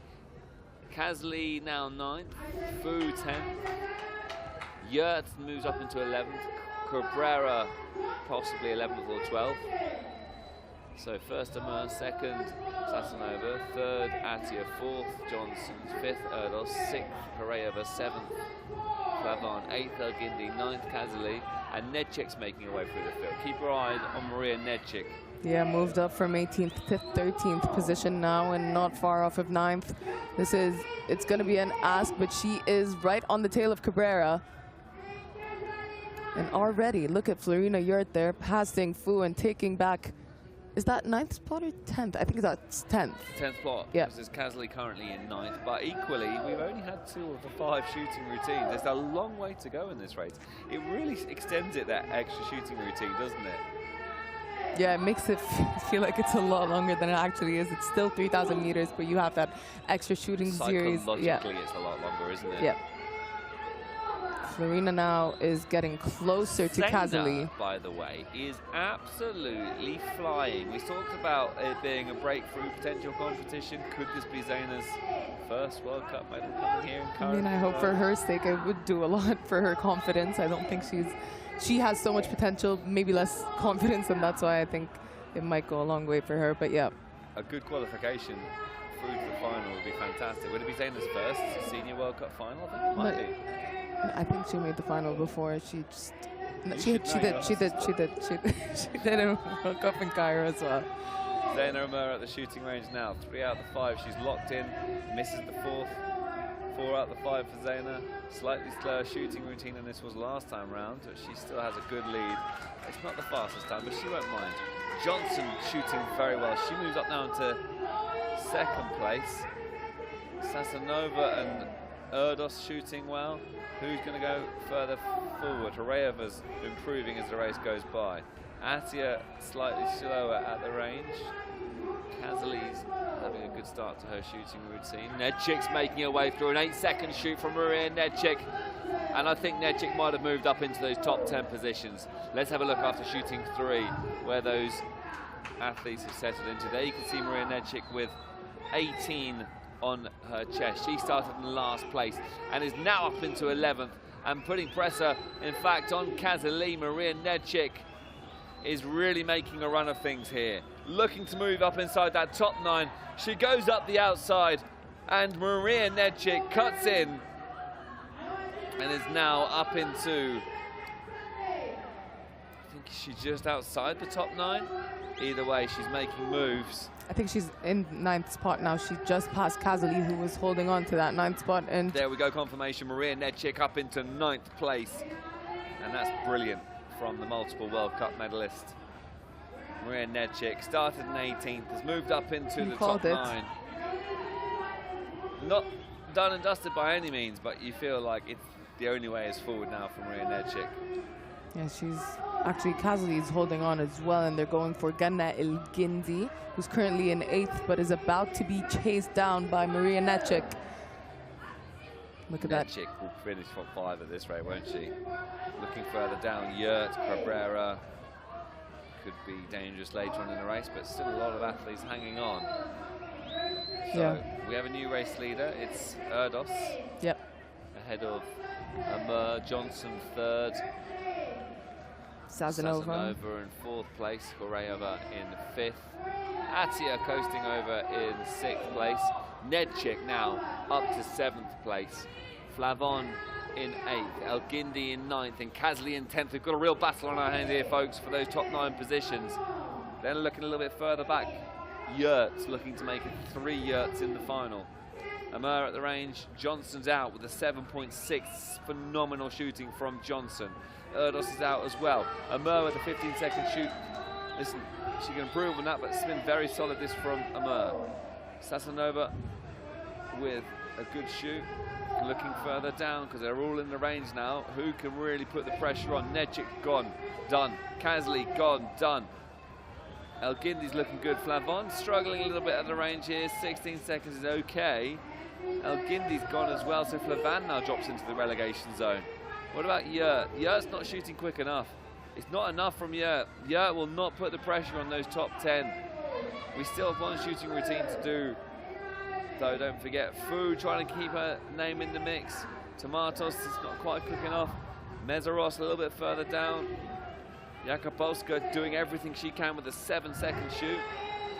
Flavon is putting the pressure on Gan Elgindi now. She's currently down in 10th, but closing the gap to 9th now. You can see on the straight there, she's gaining some speed. Flavon versus Elgendi, the battle for 9th.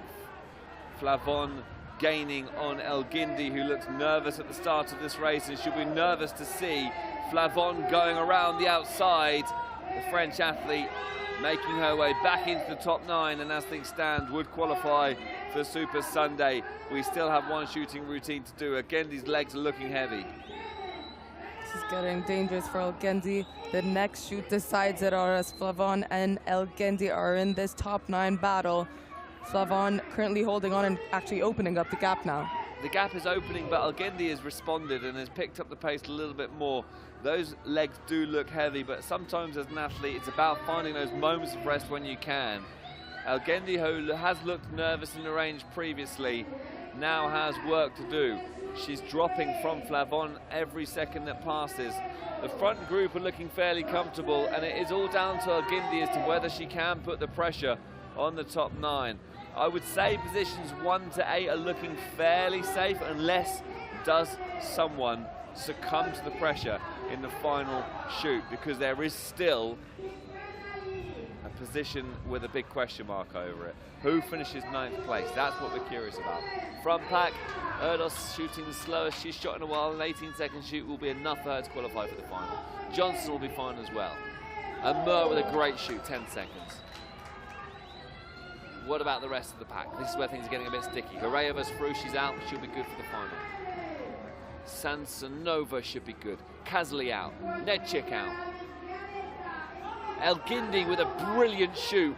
Really good nerves. Atia, and it's Flavon now who's felt the pressure. Flavon, who was faster at the running in the previous lap, now has to power through because it is all going to come down to this final lap. Can Flavon chase down the pack further ahead of her, or has maybe Elgindi saved a little bit of extra leg work for this final part of this race? You do feel now like it's a battle between Flavon and Elgindi. Elgindi keeping up with that pack ahead though. And who's that dropping back? Sazanova's dropping back now. My goodness me. So Sazanova, who started this race with such a big lead, has been dropped on this final lap and has moved down into 9th place. Has Flavon got anything left in the legs to put on a late charge? She's gaining, by the way, by the second. Flavon is gaining on the original race leader, Sazanova, who's being caught by Flavon. As the race comes to its natural conclusion, we still don't know who finishes inside those top 9. So Flavon is making her way through the field. There you can see. And Victoria Sazanova has not saved enough for this final lap. And as the race draws to a conclusion, we are about to see a dramatic twist. Flavon is still not made it past Sazanova, but she's going to do it now. She goes up the outside, and there we go. She takes that position away. So congratulations to Flavon. Obviously, we can see the athletes coming through in 1st, 2nd, 3rd, 4th, 5th, 6th, 7th, and 8th. But this is not where this race is being battled. And in the back of your shot there, brilliant stuff from Colleen Flavon, who left it late and qualifies for the final after a dramatic overtake over Victoria Sazanova. That was dramatic. Final lap, and that was the story of the competition so far. She's dropped from 1st place. I don't know where it came unstuck for her, but she didn't look like she had the energy at the end there. And unfortunately for Sazonova, she is out of the competition just like that. Oof, that's a tough pill to swallow, to be honest. It's been a tough one for her.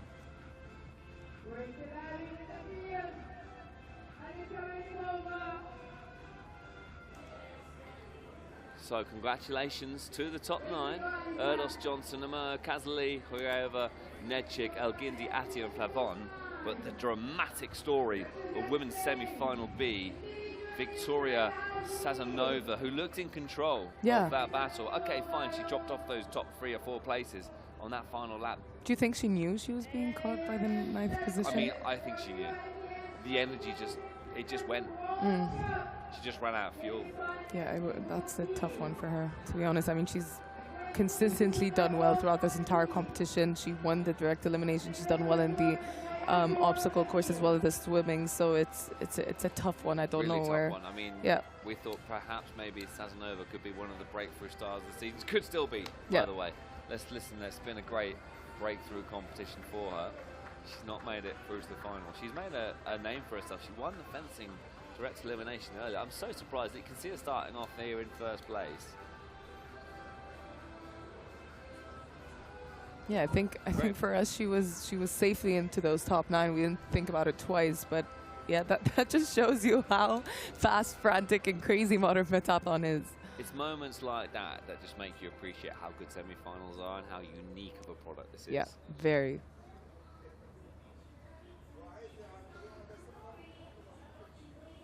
I think Zena had a good day today as well. I mean, obstacle course went well, and she does struggle a bit in the shoot, even though she's a really, really good runner. So today, I think she kind of broke that barrier for herself, and in some way gives her more confidence going into the finals. Listen, I mean, you have 4 Egyptians in the final. You have from semi-final A, Salma Abdel Mossoud, and then from semi-final B, you have the 3 young athletes in Ganna El-Ginzi, Janataya, and Zena Aimer. So I think for the Egyptian team, this competition so far has been a win. You have 4 top athletes in the top 18 of this competition. Your car journey home is going to be a little bit easier with your sister. Yeah, probably, yeah. Listen, I'm obviously happy for her. I think with pentathlon, though, you shouldn't get ahead of yourself. I mean, finals day is essentially starting over. It's funny, just as you say that, I can literally see Zayn on the start-finish line with her arms up above her head, looking absolutely delighted. Yeah, rightly so. Yeah, she's done well today. It can be moments like this that can completely transform an athlete's mentality as well. Yeah, exactly. It takes one competition. It literally does. Yeah. And I think it's definitely in her hands now. She has full and complete control of her own destiny at this point. Maria Nedchik, though, was... Maria Nedchik made it back up. I mean, she started in 18th and finished comfortably inside the top 9. Yeah. She's got stuff to think about for the final. And then this is the moment Erdos crossed the line, but the battle was behind, wasn't it?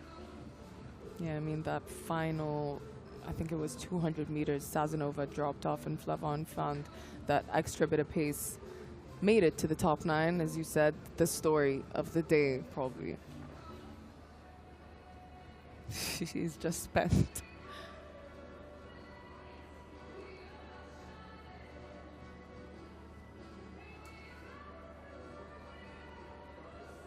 Rita Erdos is just one of those athletes who just seems to go from strength to strength, isn't she? Yeah, I think she's developing with the times and the changing nature of the sport. Let's see the confirmation then of the 9 athletes who've qualified. Erdos went up 5 places, Johnson went up a few places, Amur went up a place, Kazli went up 5, Horeeva dropped to 2, but won't be too worried about that. Nedchik rose 12 places. She is the very much the star of that second semi-final. So those 6 safely through to the final. But the story of by the way, the young Brits are really impressive. Yeah, they are, aren't they? The semi-final, yeah, we had Poppy Clark and now Chloe Johnson. Elgindi 7th. She overcame her nerves to rise 3 positions. Attia in 8th. Flavon was the star of the show, wasn't she? Dramatically overtaking Sasanova into 9th place. And that then concludes semi-final B. And we will be back tomorrow with men's semi-finals. We can't wait to go again. We'll see you all then. We'll leave you the montage from an exciting semi-final B here in Cairo.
She did 3 moves once again, makes it look easy. Unbelievable talent. He's got himself into the lead. Smile. Look at that shooting accuracy. He's going to cross the line as a deserving World Cup final champion.